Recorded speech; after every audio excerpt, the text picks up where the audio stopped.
সবাই কেমন আছেন? বর্তমান চলমান পরিস্থিতি নিয়ে কিছু কথা বলবো, একটু মনোযোগ দিয়ে শুনবেন।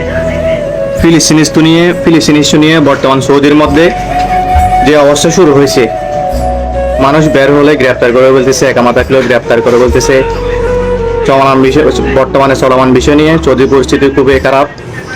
আসলে কি বলবো, বাংলাদেশের মানুষ বর্তমান চলমান বিষয় নিয়ে চিন্তা করে, পরে কি হবে ওই বিষয় নিয়ে চিন্তা করে না। ফিলিস্তিনে আমাদের ভাই বন্ধুর উপর নির্যাতন করার কারণে বাংলাদেশে মাস পর গাজা অনুষ্ঠিত হয়েছিল। আপনারা র্যালি করেছেন মাস পর গাজা, আপনারা ওইখানে উপস্থিত ছিলেন সবাই। ফিলিস্তিনিদের নির্যাতন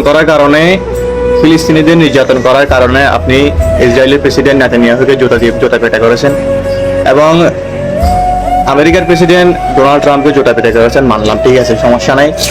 তবে আপনারা যে সৌদি প্রিন্স যুবরাজ সালমানকে জুতা পেটা করেছেন, এটা কিন্তু মানানসই নয়। কারণ আপনাদের মাথায় রাখা উচিত ছিল যে সৌদির মধ্যে বাংলাদেশের কত লাখ মানুষ, কত লাখ রেমিটেন্স যোদ্ধা এখানে কাজ করে, তাদের সংসার চালায়, বুঝছেন?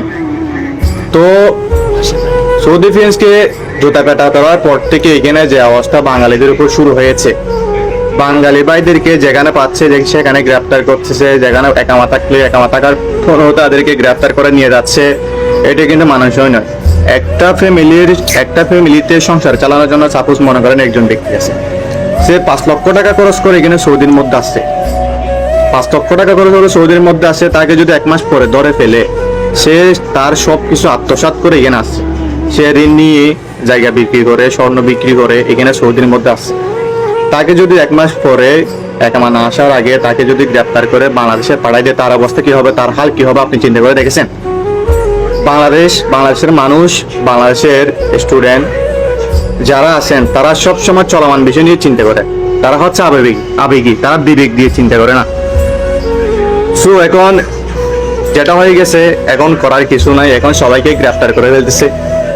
সো এখন লাস্ট আমাদের জন্য একটা কাজ করতে পারেন, বর্তমানের প্রধান উপদেষ্টা ডক্টর ইউনূস স্যার চাইলে সৌদি প্রিন্স যুবরাজের সাথে সাক্ষাৎ করে আমাদের জন্য কিছু একটা করতে পারেন।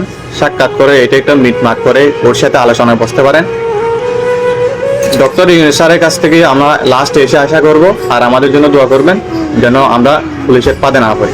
আসসালামু আলাইকুম।